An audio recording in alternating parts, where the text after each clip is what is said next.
Welcome, everyone, to the Kraw Lecture Series. I'm George Kraw, and sitting next to me, physically and virtually, is Rafe Shannon Kraw.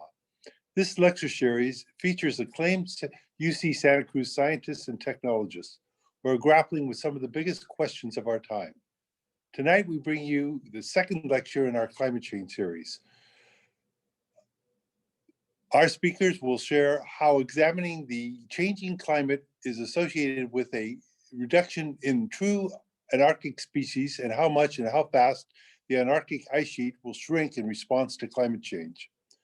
Moderating tonight's discussion is Paul Koch.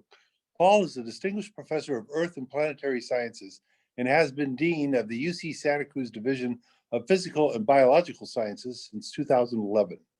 He joined the UCSC faculty in 1996 and served as chair of the Department of Earth and Planetary Sciences from 2006 to 2011. Professor Koch is known for his research on the ecology and evolution of vertebrate animals, which often involves reconstruction of ancient ecosystems and climates to understand the environmental context in which prehistoric animals lived. He earned his BA in geology and English at the University of Rochester and his MS and PhD in geological sciences from the University of Michigan, Ann Arbor. He received the Charles Sukert Award from the Paleontological Society in 1998 and is a fellow of the Paleontological Society and the Geological Society of America and the California Academy of Sciences.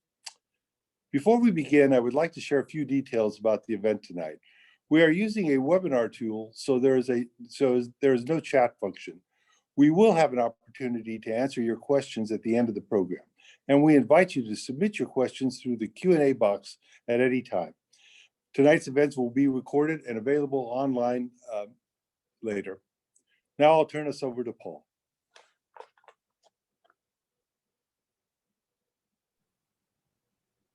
Hi everyone. It's great to be here tonight with our two speakers. I want to thank George and Rafe for sponsoring this event. It's a real important event for the campus. And I now want to I'm going to introduce the two speakers, Slawek, Tulaczyk and Dan Costa, and they're now appearing out of the ether. And I'm going to start, and Slawek's going to present first, and then Dan will present, and then we'll take questions at the end. So keep your questions coming, and remember to have questions for Slawek as well as Dan. So our first speaker is Slawek Tulaczyk. He's a professor of Earth and Planetary Sciences. Slawek in his research focuses on glaciers and ice sheets as highly dynamic features that respond to climate, oftentimes the ocean, as well as the subglacial hydrology and geology. He's done a great deal of work on the physics of glaciers, trying to understand the controls on their height and motion. And in recent years, he's explored the behavior of the West Antarctic Ice Sheet, leading large multi-year campaigns in some of the most remote places on Earth to probe those ice sheets and their surroundings in novel ways. And you're gonna hear about some of that tonight. Slawek has a BS in physical geography from the University of Wrocław in Poland, master's degrees in geology from Northern Illinois University, and an MS as well in civil engineering from Caltech, and a PhD in geology from Caltech. And he joined our faculty here in the year 2000. Our second speaker is Dan Costa. Dan is a distinguished professor of ecology and evolutionary biology, and he's director of the Institute of Marine Sciences here at UC Santa Cruz. Dan's an expert on the physiology, ecology, and behavior of marine mammals, and his work is deeply founded on an understanding of both oceanography and the history of the Earth. And as you'll see today, he's pioneered the massive deployment of novel electronic tags on animals to explore both the ecology of the animals and the ocean environment.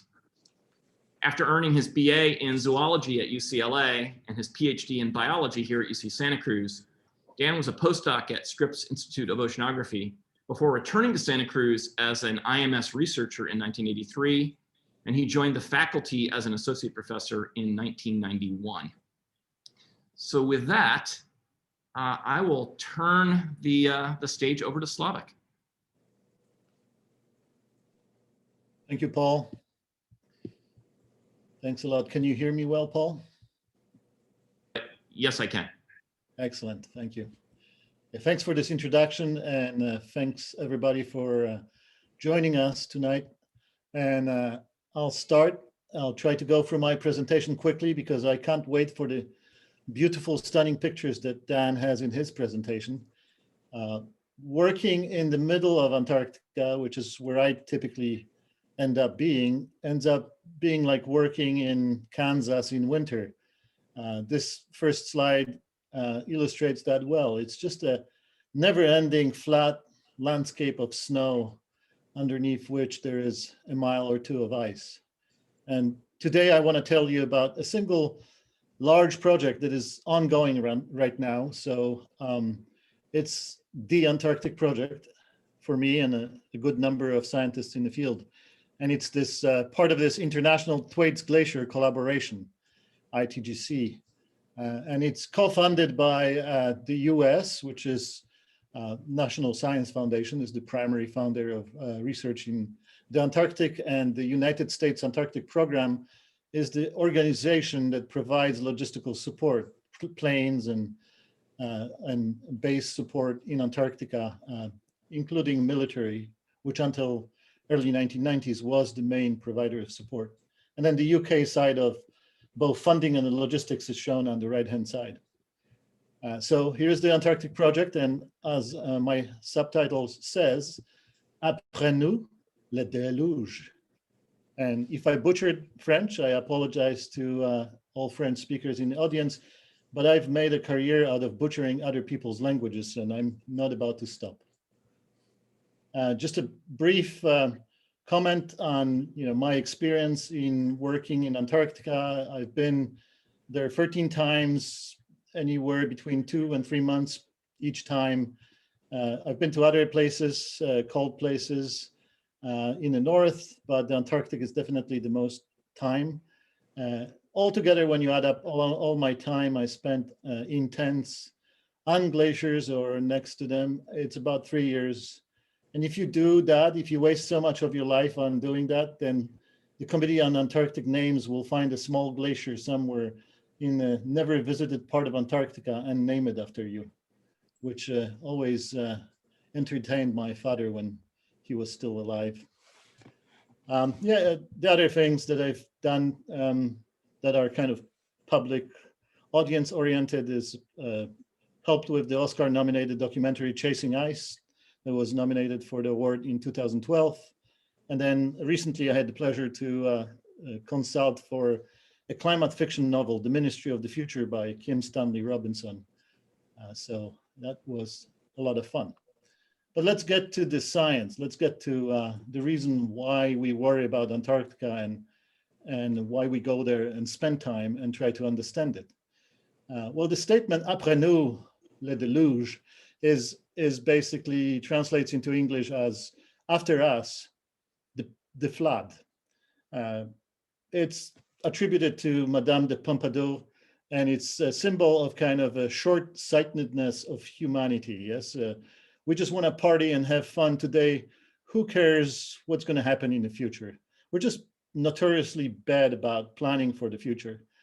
We have a very short-term horizon, and we'll take a smaller reward now over a larger reward in the future, or we will sacrifice the future for the sake of getting smaller rewards soon. And the reality of it, and as I will try to convince you during much of this talk, is that our choices now will impact future generations, and that fossil fuel burning now means future sea level rise and the consequences of that. And the way that I connect that in my head to Madame de Pompadour is that, yes, she partied and with Louis XV, but Louis XVI lost his head because French people couldn't take paying for that partying for much longer. So when I lose faith in the possibility of sea level rise in the near future, I bring up this slide, which is a slide that illustrates the past sea level rise that happened after the last ice age. So about 20,000 years ago, we had the peak of the last glaciation, last ice age. And after that, climate warmed. And at first, gradually, the sea level started rising about at rates that are comparable to what we have seen in the 20th century, about several millimeters per year, a few to several millimeters per year. So maybe, 1/10 of an inch, let's say, roughly per year. And that's this kind of part of the curve where the sea level is going up, but it's going up reasonably slowly. And then at this point, something abrupt happens and the sea level rise jumps up to almost or about 20 meters in less than 500 years. We don't even know exactly how fast that happened, but that's fast enough. It translates to about 2 inches of sea level rise per year. And that would be noticeable in a, say, 80-year-long lifetime. You'd be looking at 160 inches of sea level rise. So that's definitely something you would, as a single person, notice, and something that would have significant implications. So last time, the Earth warmed by about 5 degrees, which is what this 120 meters or so of sea level rise was triggered by. Sea level rose, by 120 meters, or about 430 feet. And what that meant for the environments around the world is, if we look at, let's say, at our beautiful state, you can see that at 120 meters, the coastline was much further out. So there was much more kind of coastal plain terrain, flat areas. Some of the islands that are now offshore were connected to the mainland. The San Francisco Bay was dry. It was just another inland valley. There was a river running through it all the way to that coastline in the past. And then, because of that global warming that happened after the last ice age and the melting of ice sheets, mostly the ice sheets that were present in North America and Europe, the sea level rose by 120 meters. And well, we got to the point where we have our coastline right now. Monterey Bay right there, just barely a bay with the sea level being so much lower. And then the Sierra Nevada ice cap and the large lakes in the desert of Eastern California complete the picture of how different California was 20,000 years ago. So why do we care about sea level rise? Well, we care about it mostly because people just love living next to the coastline. They especially love flat areas close to the coast. And this is very well illustrated by the history of population growth, of course, post-settlement population growth, not Native American population growth, but post-settlement one in the last couple hundred years. So, every dot on these diagrams is supposed to represent an estimate of about 1,000 people, the red dots. And you can see, at first we have just the towns around missions, and by 1900s they grow, and you can see that they grow mostly in the flatlands next to the coast. And again, mid-20th century, you have mostly population growth in the flatland next to the coast. By late 20th century, we started running out of flatland next to the coast. So there's a more of an inland push for population growth. But even Sacramento area or Delta area, that's really close to sea level, as I will illustrate. And basically this trend is tending to be projected into the future. So as humans, we really are drawn to the coast. We develop our housing, our industrial infrastructure, and really use the land that is right next to this dynamic feature that we call coastline. And this is why we are concerned about what's going to happen with sea level rise that is projected for the future. Just to take it into our backyard, this is actually an online tool that lets you look at projected shape of San Francisco Bay area into the future with assumed different levels of sea level rise. And this map is made emphasizing the parts of the bay that are built up by housing that would be flooded. Also note that we might have to use float plane at SFO and float planes at Oakland Airport if sea level rise is high enough. And I prescribed here chose 66 inches of sea level rise, but this is really not, it's the actual sea level rise of, say, just 2 feet, 24 inches.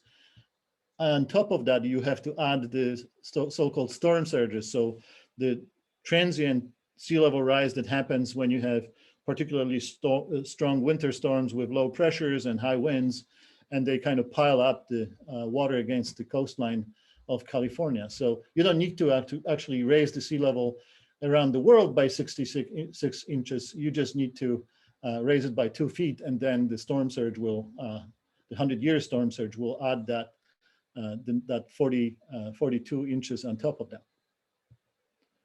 And just to kind of keep projecting it with increasing sea level, so another tool online that you can use is you can choose your sea level rise, and in this case I chose 5 meters, so about 15 feet or so. And basically Bay Area becomes interconnected with the Delta region and with parts of Central Valley all the way to Sacramento.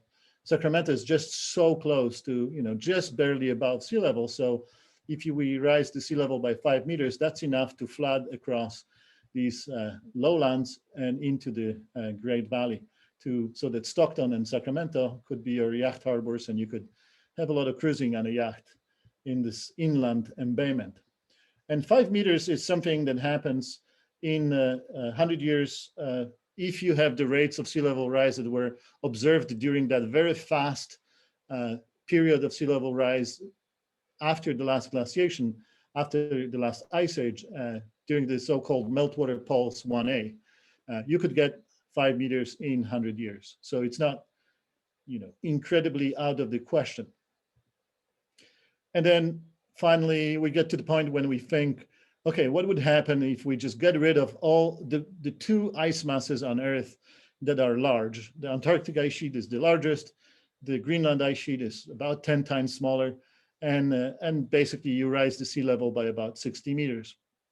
And this is a map that was put together to illustrate how much coastal area we would lose in North America. There's, pretty much a nice big embayment in Central Valley. San Francisco is flooded, Los Angeles is flooded, San Diego is flooded. All these cities that are marked here are the ones that would go away with if the ice sheets become unstable and go away because the climate has warmed up. And the way I think about it, this is going to take a long time. It's not easy to melt large ice sheets, but what if some foreign country would come to us and say, well, in the next 1,000 years, we're going to slowly take away 10% of your country and destroy like 20-something your cities. How would we react to something like that? It wouldn't matter to us that that's going to happen very slowly. We would really be willing to invest a lot of money and effort into making sure that that doesn't happen. Somehow, yet, there is no such urgency when it comes to climate warming causing sea level rise. And just another example, New Orleans, this is an example for me of the need to think long-term, so people have different time horizons over which they plan their life, or, politicians have time horizons over which they plan developments of municipalities and states and countries. But those are usually short time horizons. They're something like years to maybe a few decades. But really the way that our human society, the civilization functions is, for instance, New Orleans, yes? 300 years ago, somebody came by and made a decision that the mouth of the Mississippi River is a great place to have a harbor and have a city next to the harbor. And 300 years, and at that time, that land was above sea level, slightly, but it was above sea level. And then, short 300 years later, here we are living with the fact that we have a major city that now half of it is below sea level. And we have to build levees around that city to protect it from the ocean and protect it from hurricanes, sometimes unsuccessfully, as in the case of Hurricane Katrina. So New Orleans is really, for me, a great example of the fact that long-term planning, much longer than what we are usually doing, is really important. Okay, so let's zoom back out and think about these places where very few people go to. and think about really the two places on the planet where we have thick, mile to 2 miles thick ice sheets. The biggest one is the Antarctic ice sheet. That's worth about 60 meters of sea level rise if it would all go away. And then Greenland ice sheet is worth about 5 to 6 meters of sea level rise if it would all go away. And both of these represent pretty much 99% of all fresh water that exists on the surface of this planet. We have a lot of water, but it's seawater in the ocean. The fresh water, like rivers and lakes, that's a small amount compared to these two big reservoirs.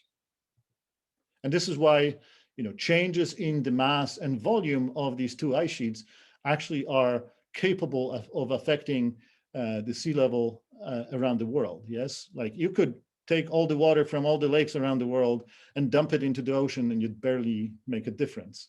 But because these two reservoirs are so huge, that's how they matter. That's why the size of these ice sheets, which is climate dependent, matters to the sea level around the world and to the shape of the coastline around the world. So here is the illustration, a graphical illustration of the scientific idea that basically this international Thwaites Glacier collaboration is focusing on. The idea is not new, it exists since 1960s, and it's called the marine ice sheet instability. So some parts, big parts of Antarctic ice sheet actually are where the bottom of the ice sits below sea level and the front of the ice sheet is actually exposed to the ocean water. Yeah, so it comes in contact with ocean water.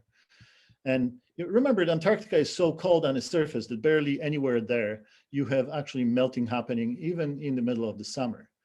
But when you have ocean water coming in contact with the Antarctic ice, it is a very efficient process of melting that can happen, especially if relatively warm waters are able to creep up onto these shallow continental shelves and start undermining the point at which the ice that floats on the seawater and the ice that still sits on the bedrock underneath comes together.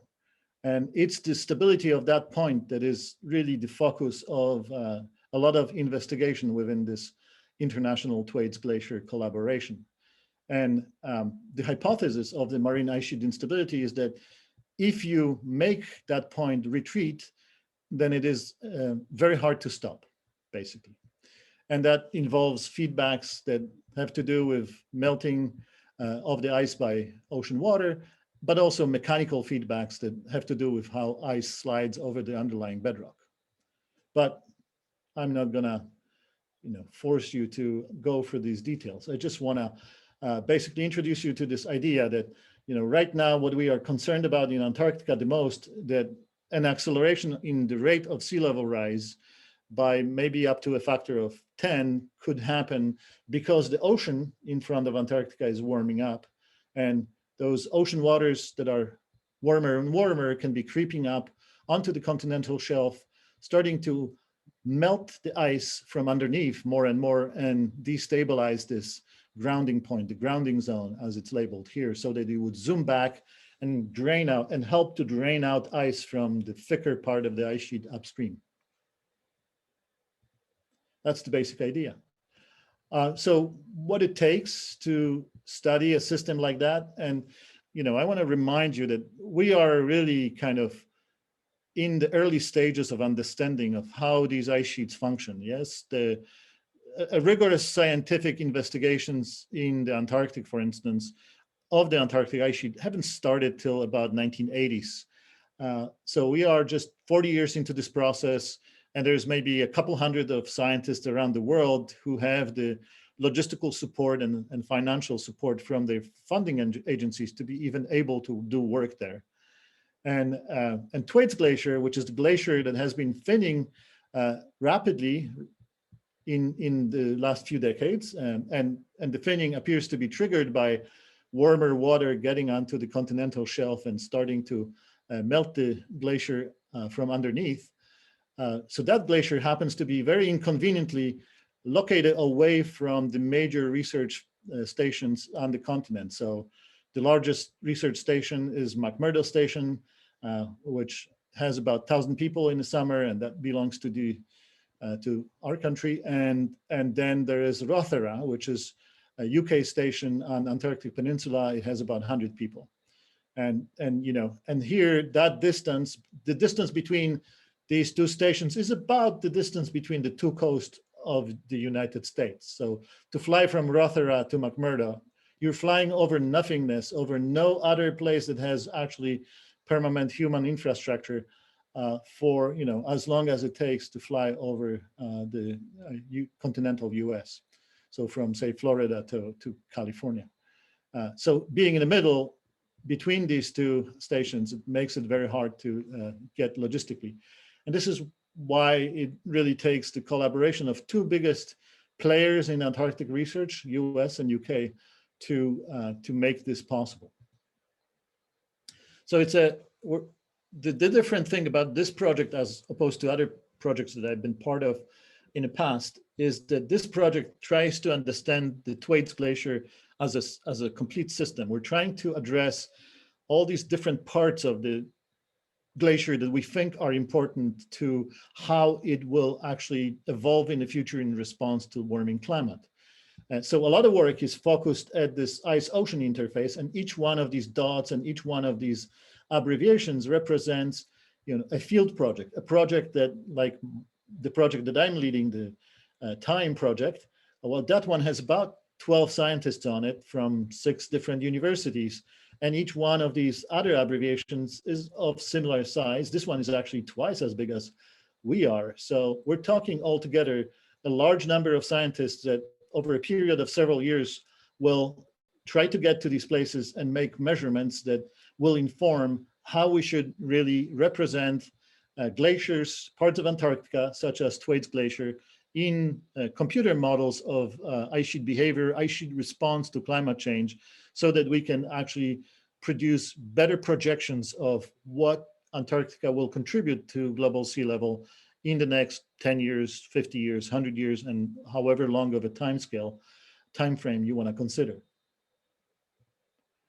So here are some shots that are trying to illustrate the environments that are being addressed by these different projects. So this project is a geological project up in the mountains, trying to understand the history of ice sheet thickness by walking around and collecting samples and dating when ice was last there.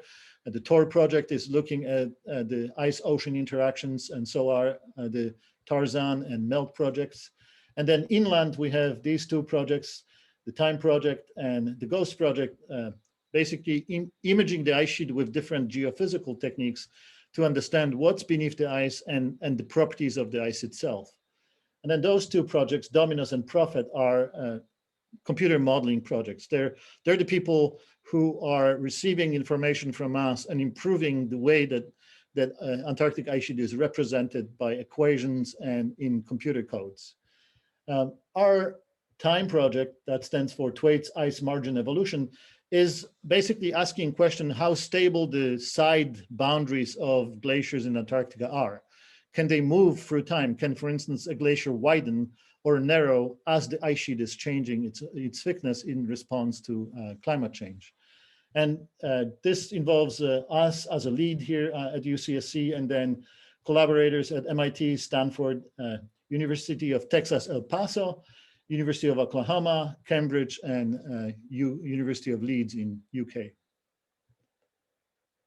Okay, so what we are trying to understand as part of the Time project is basically these side boundaries of Thwaites Glacier. Yes, we know already from existing data that they don't seem to be really determined by any rock that is there that is buttressing the glacier on the side.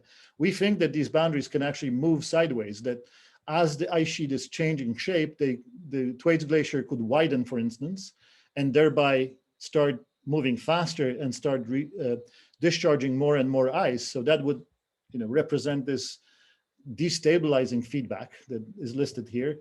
And then the other possibility is that as the ice here is becoming thinner and thinner, it will start responding to undulations in bedrock more and more. And actually this wide glacier that is, couple hundreds of miles across could break up or divide itself into narrower glaciers that then would be narrower, and they would also be slower, because narrower glaciers tend to be slower. Wider glaciers tend to be faster. So development or breakdown of this wide glacier into narrower glaciers would represent a potential stabilizing feedback.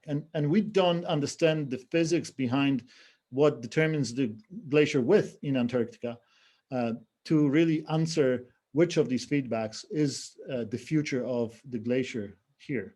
So we're trying to collect enough evidence to answer that question. And you may think that, well, how hard is it to understand how wide is a glacier? Well, it's easy if you're if you had a glacier in Yosemite Valley, then it is bounded on both sides by bedrock. But in Antarctica, you have ice, and all these glaciers are bounded by ice on the sides. So those boundaries are actually not physically fixed boundaries. So the ultimate goal of our project and all these other projects is to collect a bunch of field data, geophysical data. Well, it's not just a bunch, it's really focused, trying to understand the most important properties of ice there, and then to feed that into different complexity models of ice flow in this part of Antarctica, so that at the end we can, give some answers as to at least what the Thwaites Glacier will do in the coming decades and centuries in terms of its contribution to sea level rise. So we have, very ambitious field plans, very detailed maps of where we want to go and put what kind of instrumentation. But in reality, like we had plans for 4 field seasons. Well, this one didn't happen because of COVID, and we don't know what's going to happen going forward. But that's just reality of it. If you work in a place where it's very difficult to work, you have to live with uncertainty. And we are ready. Once we will be able to go there, we're ready. We have detailed plans, computer modeling of what are we going to do. We have specialists on our team that do, for instance, 3D seismic exploration. And that's a technique borrowed from, well, of all places, the oil industry that developed it to find the oil that produces the CO2 that causes the climate warming, that causes the ice sheets to shrink and sea level to rise, that now we're using the same techniques to try to understand how fast these ice sheets will respond to climate change. It's not an easy work. Nothing is easy in an environment where you're facing good sub-zero temperatures and everything that hasn't been really designed for these conditions. So it's tough work, but we're excited to do it. And we're ready to do it. We get images like this one. This is an example of an image we got 2 years ago as part of testing of our methodology in Antarctica. And so you get kind of the X-ray-like looking images of the interior of the ice sheet, and also what's at the bottom of the ice. And actually our smart team members can calculate physical properties of the ice sheet, like temperature and viscosity of the ice, that then go into these complicated computer models that represent the Thwaites Glacier and the Antarctic ice sheet. So in addition to those seismic techniques that we stole from oil industry, we also have cutting edge radar imaging tools that are purpose made for this project, and can also image the ice, couple kilometers of ice, so 1.5 miles of ice, including the stuff beneath the ice in 3D. And all that effort in the field, all the geophysical field collection, it goes to people like Marion Bougamont and Jenny Sucali, who are the 2 modelers, computer modelers on the TIME project. Marion being an early PhD student of mine from the time when I got here. So, if you came to hear this talk, to hear an answer what the sea level rise will be in the future, I have no answer for you. Because as I said, we're dealing with a complex system that hasn't been studied for a very long time. And we need more information to really improve our ice sheet models, the computer models that we use to make projections. So you will have to stay tuned till at least we collect our data in 2 or 3 years, and then digest the data, understand what it tells us, and then translate that into equations and coefficients and other boring things that then will go and actually make a lasting improvement in our ability to treat Antarctic ice sheet and to understand how sensitive it is to climate change. So for now, I'll leave you with this question: will we experience a meltwater pulse? There is a real possibility that, even though we have been experiencing a modest sea level rise, if marine ice sheet instability will play out, in the near future as a result of warming climate, we might see a jump up in the rate at which sea level is coming up. And we're already, in many places around the world, like in New Orleans, we are already defending our coast. These are just some examples of large-scale infrastructure from different countries that is designed to protect the coastal areas from flooding. And for that, we need better information to make plans for the future. Are we going to build more levees, more dams, or handle this situation in different ways? And just because I meet a lot of people who are not familiar with how research is done in Antarctica, and they think that I, somehow live in luxury when I do it. There is no luxuries.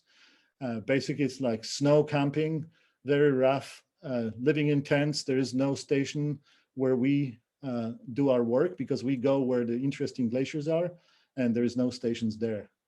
And it takes a lot of effort, not just by scientists, but by the people who support us, the people who will, drive the tractors to bring for a couple of weeks across a featureless snow plain to bring us the fuel and the equipment that we need to do our work.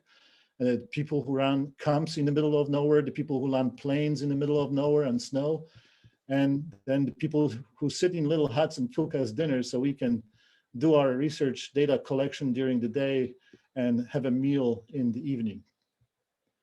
And all the people who really, frankly, risk their life flying airplanes in these faraway places where any mistake is unforgiven.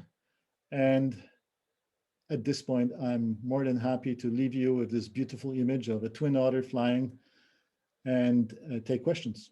Or no, sorry, questions for later. Sorry, Paul. No problem. Yeah, we're going to transition. Over to Dan Costa at this point. And lots of great questions have come in. I've answered a few of them that are specific that I thought that I could answer that would help you understand Slawek's talk as it was happening. But there are plenty of other ones. So Dan, take it away.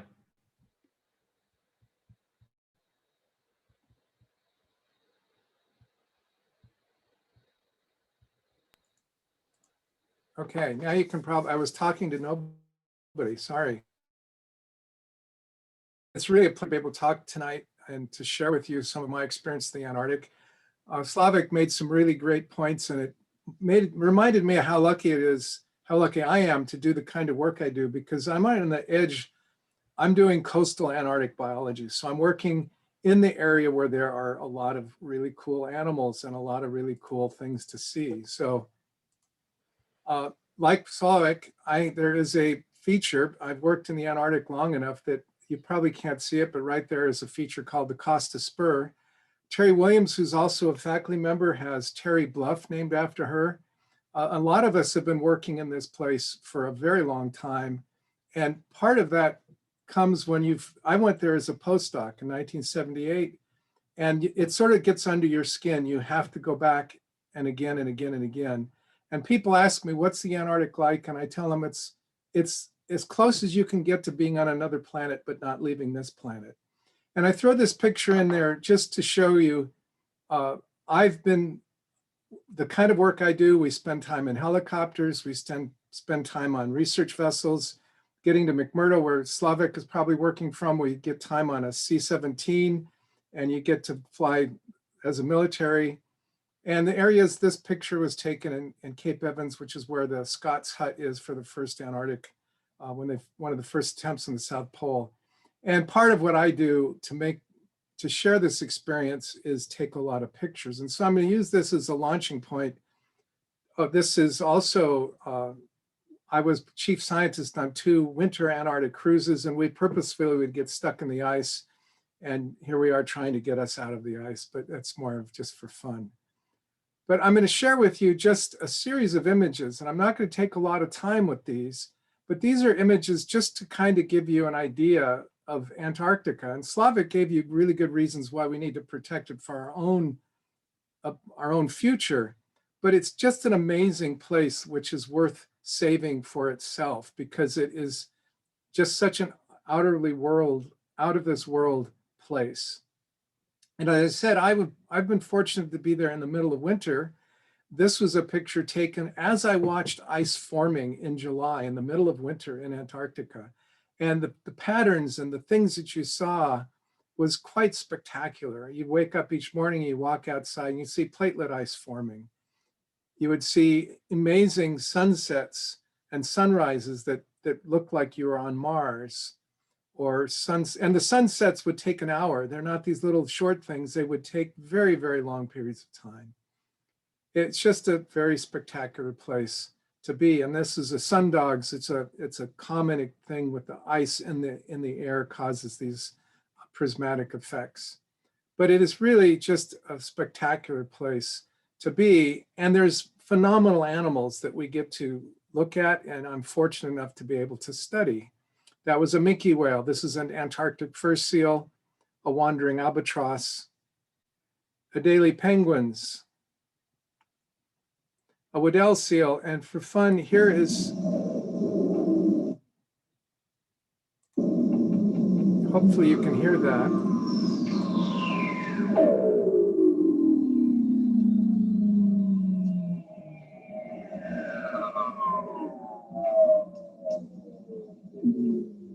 Those are sounds that Weddell seals make. And the first time that I heard that sound, now I don't want to, you hear it, you're just walking around on the ice and you hear this sound and it's very loud and you see no animals and it's coming from underwater. Those are males displaying to keep other males away from their females. This is a crabeater seal.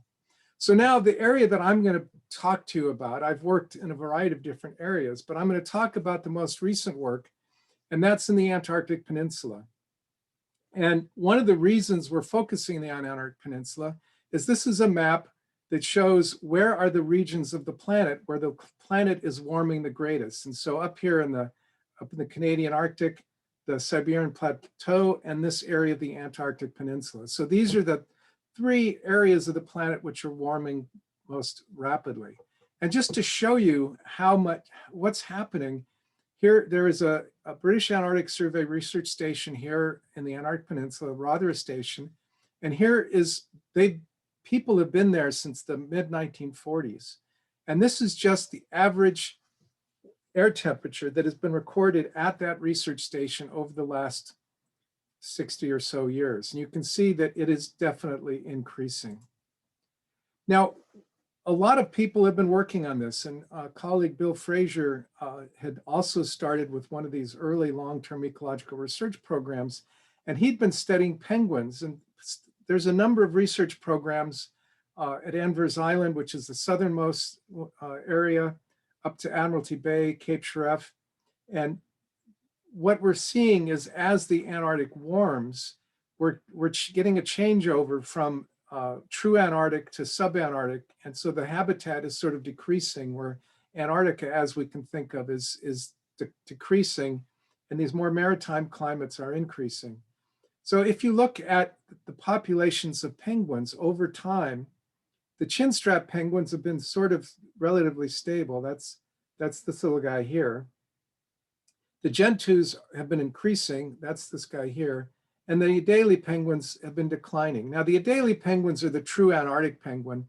As I'll show you a little bit later, they really rely on the sea ice. The gentoo and the chinstrap are a little bit more subantarctic penguins. And so the significant decline in the Adélie penguin really typifies how this habitat is changing. The overall trend is for a massive reduction in overall penguins. So even though our gentoos and our chinstraps are either constant or increasing, the overall trend is a significant lower amount of penguins. Right here is a place I'm going to show you where in a little bit, I'm going to come back to this was the northernmost emperor penguin colony, and we'll come back to that in a minute. So why is this area warming more rapidly? Well, in one of the images that Slawek showed you, he showed you some things about current patterns. And what is unique about Antarctica and what keeps it so cold is this circumpolar current. So this Antarctic circumpolar current goes around Antarctica, and it really creates the Antarctic weather as a separate entity. But you'll notice here that that current comes very close to the peninsula, whereas everywhere else it's sort of much further offshore. And so that means the characteristics of this current really affect that inshore coastal region. And we're going to talk about that here. This is a model, an oceanographic model, where this is that a little bit deeper water. That it's ironic that as you get below about 100 to 200 meters, the water gets a little bit warmer. So the surface water is colder and the deeper water is warmer. As that current comes across through the Antarctic, it comes up onto the continental shelf. And so you can see this red color, which is a dye that's showing that water coming up onto the continental shelf. And so that means that whatever is driving this current is going to increase and change that amount of warmer water that's now coming up onto the continent. So one of the things we know is that if wind speed increases, the models show us that there will be more of this water, this deeper, warmer water coming up onto the continental shelf. One good thing is that water is nutrient rich, so it will help productivity, but that warmer water also causes ice to melt. And these same models show us, here's the current situation. This red shows the extent of sea ice, and the physical oceanographic model shows that if we increase the wind speed by 50%, there'll be a significant reduction in the amount of sea ice in the Antarctic Peninsula. So right here, we're starting to see major changes just based on wind speed alone. And that's not any other factor. Just looking at wind speed and how that changes the flow of these currents are going to change the amount of sea ice. So for many of these animals, sea ice is incredibly important. And one of the primary aspects of the Antarctic food chain is krill. And krill has a life cycle which is very dependent upon sea ice. In the winter, the sea ice provides them a resource for the juvenile krill to overwinter and feed on a little bit of the under ice algae. In the summer, it causes stratification and localized productivity and these massive blooms of phytoplankton, which drive the abundance and availability of this krill. So what does this mean in the larger picture? This is the picture of today where we have lots of sea ice. We have our Adélie penguins, and then below them we have these amazing benthic habitats, macroalgae, and then we have krill feeding on all this phytoplankton that is associated with this ice edge bloom. And this is the upwelling from that current I was telling you about. As that upwelling increases, the ice starts to disappear. And so with that disappearing ice, the Adélie penguins disappear, but they're replaced by gentoo and chinstrap penguins, but not as many of them. The other thing that happens is the habitat gets dominated by salps and diatoms, and the salps are great, these tunicates, they're floating jellies they're not jellyfish, but they're gelatinous zooplankton that are like giant vacuum cleaners. And they vacuum up all of the phytoplankton and probably outcompete the krill. So now you have a very different habitat. Because this disappearance of ice, you've changed the fundamentals of how energy moves through this system. Now, the other thing that happens is there are crabs, king crabs, which live in the deeper, warmer water. As the water warms up, because remember, colder water is near the surface where it's really cold. These guys come up into these subtidal communities and start to invade areas where there are incredible benthic organisms, giant copepods, giant sea spiders, which have never lived with a predator like a crab. And what we don't know is, will these crabs completely destroy these subtidal habitats, these organisms that have not evolved to avoid being eaten by something that is a crushing predator? Why crabs don't come up here is their lifestyle of having crushing way of making a living is very temperature sensitive. They can't live where it's really, really cold. So you can just see right here that there's some tremendous changes in the environment. So that's kind of where we start. And I got into this when some of this was starting to become understood, but we really didn't know what was happening to the seals. And so we did first a winter cruise, and this is a picture of that winter cruise. I mentioned that I was going to come back to emperor penguins. And so my role on this winter cruise was to put satellite tracking devices on crabeater seals. And I'll talk about that in the next few slides. But what was quite amazing is we went to this colony, which I showed you the picture earlier. Remember I said emperor penguins, remember that. This is a colony that in the 1950s, a guy named Bernard Stonehouse from the British Antarctic Survey did the first fundamental work on emperor penguins. He studied this colony. There were 200 breeding birds. In 1997, my colleague Bill Fraser visited the island and he saw 20 birds. We visited there in the winter of 2001 and we found these 9 breeding birds.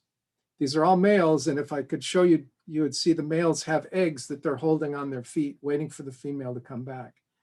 In 2009, the British Antarctic Survey, using satellite remote sensing, verified that this colony is now gone. So this was not a major colony, I mean 200 breeding birds, but it is a sign of how the habitat is changing, and this habitat is becoming much less capable of supporting a lot of the marine life. Now, we're going to jump just for an aside on emperor penguins to show how this can be a bigger problem. This is pictures taken at the southernmost emperor penguin colony, a place called Cape Crozier near McMurdo. And this is the Ross Ice Shelf here. This picture, all these birds are standing on frozen ice. So here's a better picture. Here's that ice shelf. This is all frozen sea ice, and this picture was taken in November. By January, all this ice will be gone. This means that as animals require sea ice as their habitat, as the climate warms and as the ice disappears, there'll be less and less habitat available for them. So back to my study species, crabeater seals. We went down by ship and we would go and find crabeater seals, and we would use a dart to get them calmed down, and we would catch them. We would then glue, using 5-minute epoxy, a satellite tracking device on their head, release them. We also went down, and now working from an island, we would do the same thing with southern elephant seals. And you can see one of the beauties of working in Antarctica is that there are no land predators. And so it's very easy to approach these animals. There's a female elephant seal that we've attached telemetry satellite tracking device. We're weighing her. And these two guys just sat there through the whole procedure, just completely not bothered by it. The other thing I'll say is that a lot of the techniques we use have been developed here at Santa Cruz working with northern elephant seals. And so if I was to show you pictures of our work with northern elephant seals, you'd see the same kinds of equipment that we use on animals in other places. So I just always want to make sure that people recognize that we do worry about these animals, and we would never do something to the animals that we wouldn't try out ourselves. So Slawek mentioned how these the characteristics of the ice sheets, and he showed you a figure that he didn't go into much detail. But I want to bring up some work that I was involved with, where using animals to study the ocean. In 2008, this was the Wilkins Ice Shelf. And here it was in February and March. You can see it starting to get kind of funny looking. And here in May, it's actually completely broken off. We had been putting satellite tracking devices on elephant seals up here, and the seals were moving around through this area. And so I recognized that, wow, these animals were moving right through this area where the major ice shelf broke out. And I was thinking, gosh, these data should be useful for something. So I finally was able to get in touch with a guy, Laurie Padman, and he said, well, yeah, give me those data. And so we gave him the data. And the first thing he said is, wow, you know, these animals are diving deeper than the bathymetry. And I go, yeah, I know they're not mole seals. We all know the bathymetry isn't very good. He goes, yeah, he says, we can use these data on your diving seals to map the ocean floor, because we know a seal can't go any deeper than the bottom. And if they dive deeper than what our current bathymetry tells us, then we know our bathymetry is wrong. It's not surprising, since there's very little data on bathymetry, and most of this is done by satellite. So the details of the bathymetry of these regions is not surprisingly wrong. So all of these colored areas are the bottom of the ocean floor that has been mapped by using seals, by using the diving behavior of seals. And one of the important things that he found when he did this is that there were troughs or canyons in the continental shelf in the area of the Wilkins ice shelf. And nobody had known this before because the bathymetry wasn't very good. He then took the data from our tag that measured temperature, water temperature, and what you can see out here is it's warmer, and here it's cooler. And what's happening is you can see this warm water. Remember, I talked about that current and how that water comes up onto the continental shelf. Well, that warm water is going through this trough, this canyon, and coming up underneath the Wilkins ice shelf. And you can see that it's cooler as it's leaving and it's warmer as it's coming in. And so our seals showed us that there was additional heat being applied to this ice sheet that was increasing the rate at which it was melting. Prior to this, people had not really considered, well, our data showed that there was additional heat from the ocean, and that made sense because the initial heat budgets from just atmospheric heat wasn't enough to account for why the Wilkins ice shelf fell apart. And so this additional heat that came from the ocean made everything fit together and helped them understand what they call basal melt. And it was, our seals were helping to help us understand that story. Back to the ice story. Here is a picture. The red dots are our elephant seals. This is ice. This white is ice. This is open water. You can see now that these green dots are crabeater seals. The red dots are elephant seals. And what I want you to see from this is the elephant seals will move all over the place. They'll work in the ice, they'll go off the ice, but you'll see that the crabeater seals are staying predominantly, exclusively in the ice. And so this tells us again that just like we saw with the penguins, there are species that are very ice dependent and species that can move in the ice and move out of the ice. So the crabeater seals are very dependent on the ice. Elephant seals are much more used to open water, but also can go into the ice. So the other thing is crabeater seals eat krill, and they have a very special dentition that allows them to actually act as a sieve to go through and get that krill. And remember, we discussed that as the ice declines, the availability of krill will also probably decline. So again, these animals need the ice as a substrate, but they also need the ice to help maintain the food that they eat. And from work we've done, Louis Huckstadt was a graduate student with me. Part of his thesis work was showing that these animals are almost exclusively feeding on krill using stable isotopes as a tracer. Work that he also did showed us, if you look at our tracking data, what will happen in the future. And this red shows that there'll be an increase in the habitat for crabeater seals. The blue here shows there'll be a decrease. So what we've done is we've looked at the characteristics of what is the habitat that crabeater seals need and use, and mapped that into the future to see how their habitat will change. And like I was talking about for the penguins, the habitat of Antarctica is shrinking such that closer to the continent, we're getting more habitat for crabeater seals. But out here on the distal edge of the Antarctic Peninsula, we're getting a reduction in habitat that's appropriate for crabeater seals. So I'm going to change gears and now talk about work we've been doing on leopard seals, which is our more recent work. And work like Slawek was, we were supposed to be in the field last April and May. We're tentatively supposed to be in the field this coming April and May, but who knows with COVID whether we'll be able to go. This is an area, Cape Shiref, where we work on these guys. And so far, we've worked on Antarctic fur seals, Weddell seals, elephant seals, and this was sort of one of the last major species to work on to understand how these animals are using the environment. Now, leopard seals are really unusual in that they have teeth that allow them to feed on krill. They also have teeth that are very good to feed on just about anything. This is a Weddell seal, feeds on fish, really good fish eating teeth. There's a leopard seal which can feed on krill, can feed on fish, can feed on seals, can feed on penguins. And as I said, it can feed on krill. It also likes to eat penguins and fur seals. And at Cape Shiref, I started working there in 1998. It was very unusual to see a leopard seal. It was a big deal.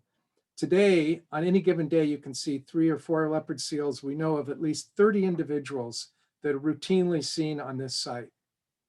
As a result, we see lots of these things. These are penguin carcasses that have been eaten by leopard seals. And we know that the increase in leopard seals also takes about 30 to 40% of the pups that are born to the Antarctic fur seals. So this is one of those questions with climate change that there are not only direct effects through the food chain, we don't know whether there are more leopard seals because they are reproducing, or whether a change in the habitat has caused leopard seals to concentrate in their numbers to these fur seal and penguin colonies, which is now causing a reduction in the fur seal and penguin colonies. So you have a situation where penguins and fur seals are declining because of the sea ice, but now you've also got a predator which is eating them as well. And so it's a double assault, and it shows the importance of both the physical environment, but also the competition for resources and the sort of knockdown effects of how you take one prey item away and it may cause a change in another one. So to study this with leopard seals, we got up we figured out how to drug them, put satellite tags on them, again, 5-minute epoxy, and then wanted to see where they go and what they do. These tags transmit the diving behavior of the animal in real time. And so we put the tags on, come home and go up to our computers and download the data to see where these animals are going. So just to give you an idea of what we found, and this is a work in progress, each one of these is a different individual. And you'll see that they're these are the South Shetland Islands. There's lots of different penguin and fur seal colonies. So these guys are really sort of moving around, basically doing most of their work feeding on penguins and fur seals. Now, just to put this in context, if I can get the next slide. How does this leopard seal behavior compare to all these other species that I told you that we've tracked? So we've got our Antarctic fur seal is going to be this orange color, white is leopard seal, mustard is crabeaters, elephant seals or Weddell seals elephant seals are blue, Weddell seals are dark blue, and you'll see that the behavior of these critters is quite different. So those are our elephant seals. We have our fur seals up here. You'll see the leopard seals are pretty much moving in this area, but you can see right off the bat from the previous slide animation I showed you that the leopard seals really aren't moving that much compared to everybody else. And I suspect that's because they found a good resource in terms of these penguin and fur seal colonies, and that's what they're specializing on. Whereas everybody else is moving relative to the prey resource as the ice conditions change. So I want to finish with what I think is a really wonderful example of collaboration in Antarctica. And one of the things that's really excellent about working in the Antarctic is there's a number of national programs that all get together. And this is a project that came out of going to the expert group on birds and mammals.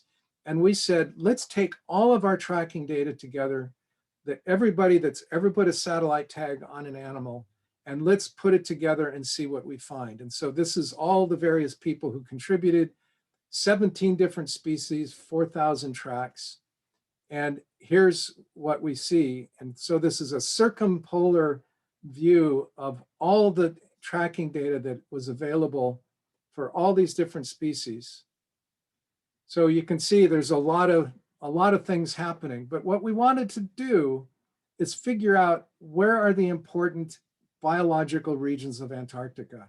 Where in the Southern Ocean should we be worried about? Where are the regions of Antarctica that desire our attention and desire conservation? And so what we then did is took all of these tracking data and then figured out where are the biologically most important places? Where do we see the most abundance and diversity of this large group of organisms? And then we asked, how much of this is currently protected? And what we found is that surprisingly, a lot of the key habitats that we have identified, 27% is currently protected under existing Antarctic marine protected areas.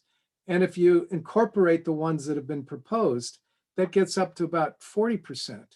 So this was really exciting for us to realize that we're already doing a pretty decent job in identifying the regions of Antarctica that we should worry about. But again, with this issue of climate change, I've given you a pretty somber story in terms of what's going to happen as the habitat changes relative to climate.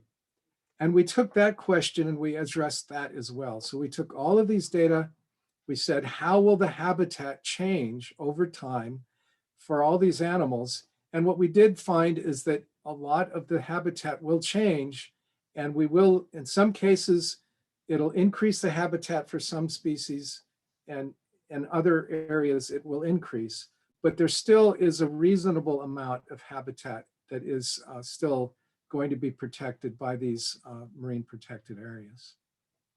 And so that I'm really glad I was able to share that with you. And I guess I will then sort of exit, and I guess we can take any questions. Yes. I've a whole bunch of questions have come in. I've answered a couple, maybe wrong or right, based on my work in Antarctica and my understanding. But I'll start with one for Slawek that came from a couple of people. What was the source of that rapid meltwater pulse that led to the really rapid rise in sea level? I think it was meltwater pulse 1. Even if I would know, I wouldn't tell you. I would go ahead and publish it because it's still being hotly debated. You know, whether it's Antarctic or it's coming somewhere from the north. That's a matter of debate. It's a lot of water. One thing that we know is that that rapid acceleration has to be due to something like a marine ice sheet instability. It's not just, there is no warming that is recorded, say, by ice cores that would explain that accelerated sea level rise. So it has to be that the climate warming was more gradual, but actually triggered some instability within the ice sheet itself that basically purged a large volume of ice into the ocean. Okay, great. There was a question that related, a more specific question that related to why the thin ice sheets move faster than the wide ones. Oh, the narrow versus... Yeah, the narrower ones versus the broad ones. That's a very good question. It's basically, you know, a matter of any fluid. If you put it into a narrow channel versus a wide channel, it will, if everything else is kept constant, what's going to happen is in a narrow channel, the forces, the shear against the walls adds to resistance to flow.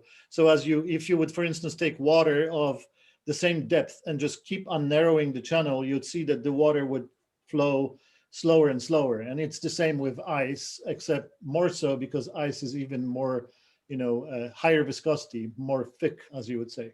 Yeah. Okay, I'll do one more for Slawek, then I'll switch to Dan. In the Ministry of the Future, Kim Stanley Robinson has scientists slow the collapse of the ice sheets by pumping the water out from underneath the glaciers as it invades back in there. How realistic is that? Well, very realistic because that idea came from me. Ah, okay. So yeah, I mean, how it started is that there was I think Andrew Mathis from anthropology department organized a workshop on geoengineering at UCSC, and I gave a talk on how, how our kind of blue sky ideas for how you might slow down sea level rise. And one of them is we know that ice moves fast where it has a lot of water underneath it. It slides basically very fast. So if you would start pumping out the water and kind of decreasing the water pressure, which is hydrojacking the ice flow, then you might get to the point that that you would slow down ice motion towards the ocean. And there's an interesting feedback there because the motion itself actually produces the water that is beneath ice. So there's kind of leverage there that Kim Stanley Robinson liked, and he got back to me and talked to me a few times about that idea, and then basically used it in the book. That's great. I'm gonna pivot. There was a question asking if all of your seismic work and basically you're doing a lot of there's a lot of explosions and a lot of noise. Has anyone been checking how that affects marine life and marine species? So either you or Dan can answer that one. Dan. Yeah, it's funny you should ask. We just finished writing a piece for the SCAR that addresses the issue of underwater sound in the Antarctic. And it has definitely been something that has been talked about.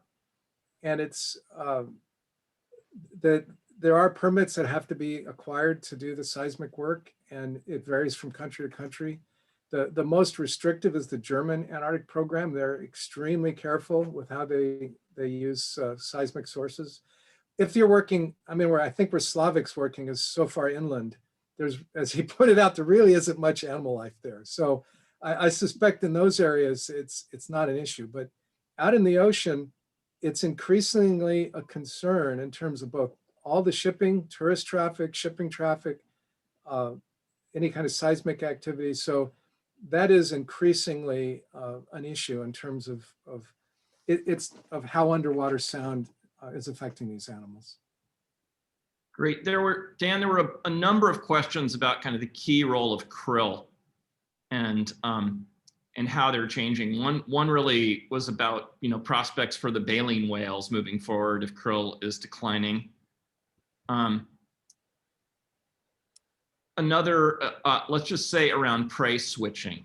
I'll leave it at that. Are there organisms that eat krill like the crabeater seals that might switch off it if it really disappears? Those are great questions. And so the thing that when you talk about the big whales, they have the advantage, they can go anywhere. So they can follow the krill where it may go.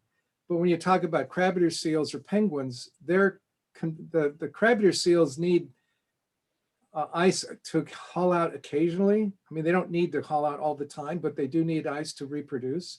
Penguins need colonies, land-based colonies to reproduce. The emperor penguins can reproduce on ice.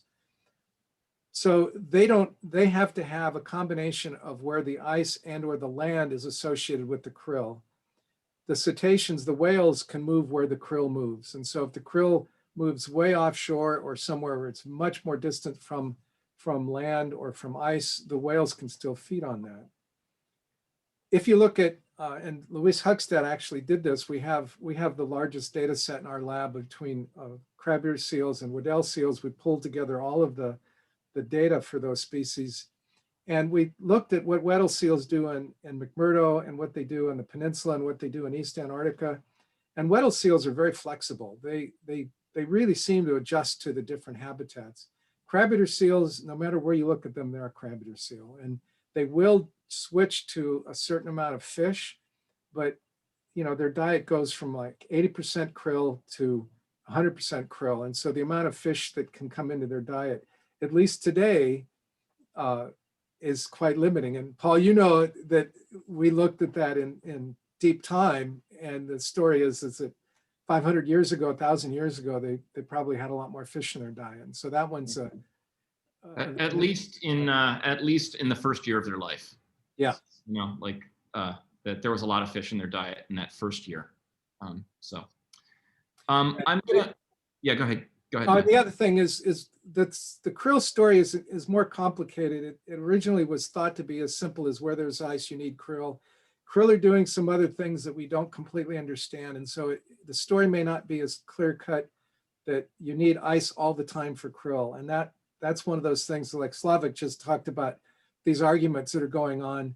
There is an issue of, it appears that krill can exist without ice, but that one's still being sorted out. So this pivots a little bit between both of you, and I'll just read it. I suspect that animal distributions and populations have continuously evolved or continually evolved over millennia. Is your purpose to just understand this, or to try to influence it, or maybe to try to, you know, plan or mitigate the future effects? So to use millennial changes and our understanding of both millennial changes and the kind of the immediate drivers now. What are the main kind of what are the big goals for obtaining for the knowledge once you have it? Slawek, you want to go first? No, I think it's more of a you question. All right. Because it's about animals. Yeah, I mean, when you talk to people who study animals currently, you get it, especially with penguins, you get this idea that they're very fixed and that they're not very plastic. But if you start to look back, you find these historic penguin colonies that no longer exist. And so if you really think back, I mean, just the last glacial period, much of Antarctica, the Antarctic that I go to today to see animals and colonies was covered with ice. And so there is these animals have an ability to deal with these changing habitats. So in answering your question, part of it is just to understand how adaptable they are. I think for me, it is also for the mitigation, but I think in the back of my mind, my hope, and I think that there is enough habitat that even if it shrinks, we will have less overall habitat for many of these species. My hope is that there is still enough of it left that you have core populations of Weddell seals, of Adélie penguins, of emperor penguins. And that's really where a lot of this work is going, is trying to predict what the future distributions will be, to be able to sort of answer the question, will these populations be able to persist, even if they're at lower numbers, which is probably what's going to happen. But can we mitigate for it? I'm not sure that, you know, it's not like we can pump the water out from underneath the glacier. I think it's more that we're going to observe what's happening, and it would be nice. And other than making people aware of how our activities are affecting the climate worldwide, I'm not sure what we could do in Antarctica to mitigate it. So I'm going to ask a question that came up really related to both of your talks, which is, you said warm and cold water, but you didn't put numbers on it, and I took a stab at it. So the circumpolar deep water that Slawek mentioned as one of the, I believe that was the water that was warming underneath the ice sheet, and it was the same water that Dan, you were talking about, that was, you know, melting the floating ice shells. So what's the temperature of that water? So when it gets to the, you know, say front of Thwaites Glacier, it might be just several degrees warmer than the freezing point of seawater. Yeah. But that's enough. It's actually the heat transfer. So this is the example that I give. You know, if you're melting ice from the top just with the heat from the atmosphere, you might have like meter per year melt rates. But if you have ice in contact with ocean water, you might have dozens of meters per year or 100 meters per year melt rates, because the heat transfer from and heat capacity of seawater is so much higher, and the heat transfer is so much easier from water to ice than from air to ice. Okay. And I guess there's a number of questions that really, I would say, relate to both the amount of sea level rise that will happen if Thwaites drains, the whole basin drains, and more generally, I guess I would say, if there are kind of points of no return for the process you're describing, you know, ice sheet destabilization, and how do we know when we've reached those points of no return, when they're going to start draining and we really can't stop it. And your thoughts about that? I've heard talks about, well, you know the answer to the Thwaites volume, and I've heard talks about the points of no return. Okay, so Thwaites volume directly, we're talking about maybe 3 feet, so a meter. But that's just counting the ice that is now within the drainage basin.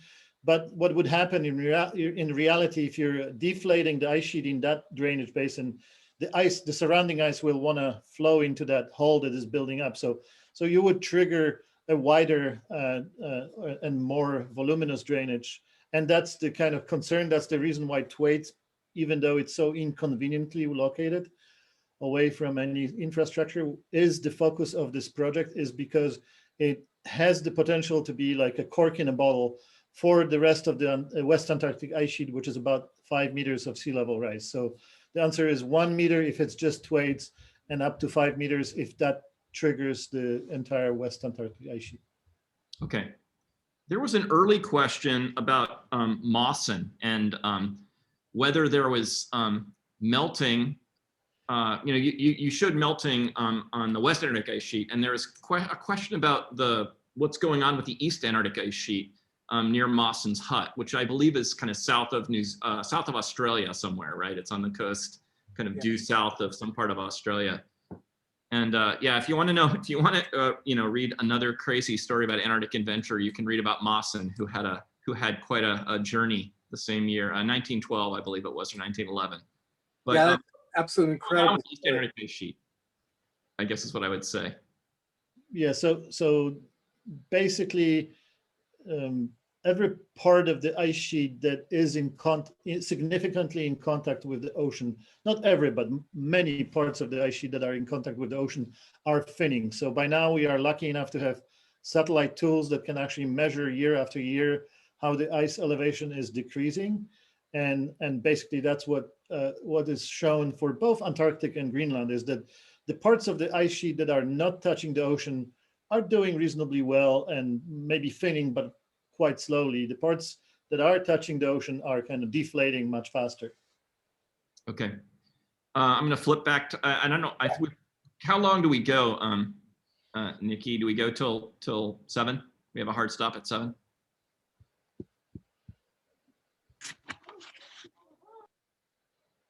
I didn't hear that. In any case, I'll assume we do have a hard stop at 7. Yes, I see yes typed in the, okay. So Dan, this really relates maybe to the protected areas and what your knowledge is of the location. You know, you've talked about the location of the protected areas relative to the current tracking data, but there were also questions about oceanographic shifts related to climate change, the ice edge changing, maybe the circumpolar, the Antarctic convergence moving north and south. So how, are there things that we've learned from the tracking work already that might help us project where those protected areas need to be? And do we think they're going to be stable in time? They probably won't be stable, but certainly, I mean, what is really exciting is that a lot of our data are being currently used to develop marine protected areas. All of the work that there's been getting a marine protected area in the Antarctic is a big deal because it requires consensus amongst the international community. And they just recently got one in McMurdo, and the Ross Sea marine protected area. And that actually has, you know, you asked me, how do we mitigate? And what I should have recognized is there are extractive, there's fisheries, both krill fishery and the Patagonian toothfish, which many of you probably don't know what a Patagonian toothfish is, but if you go out and get Chilean sea bass is not from Chile, it is from Antarctica. And it's a large fish that's it's a deep water fish that is also a very important component. So there's a big fishery for that. So these marine protected areas are both for krill and for Patagonia toothfish. And there's been a lot of concern as to some of these fisheries, or especially toothfish fishery, is taking too many toothfish.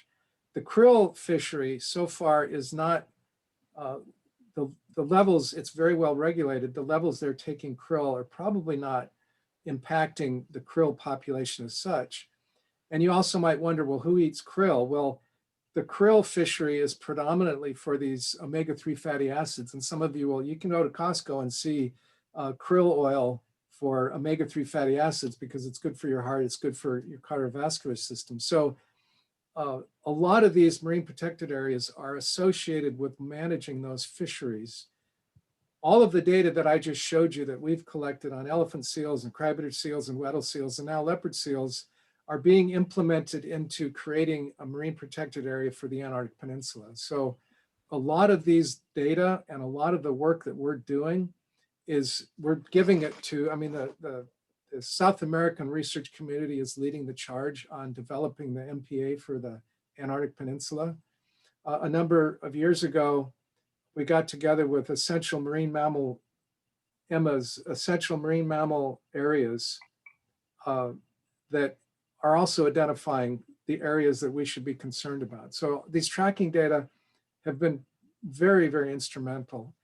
Once you have those data and you put them in the context of the oceanography that those data were collected under, and that's where the tags that collect oceanographic data become important, you can use the model, the oceanographic models and how climate is changing to predict how the habitat will change. And then that allows you to predict how you should modify these marine protected areas.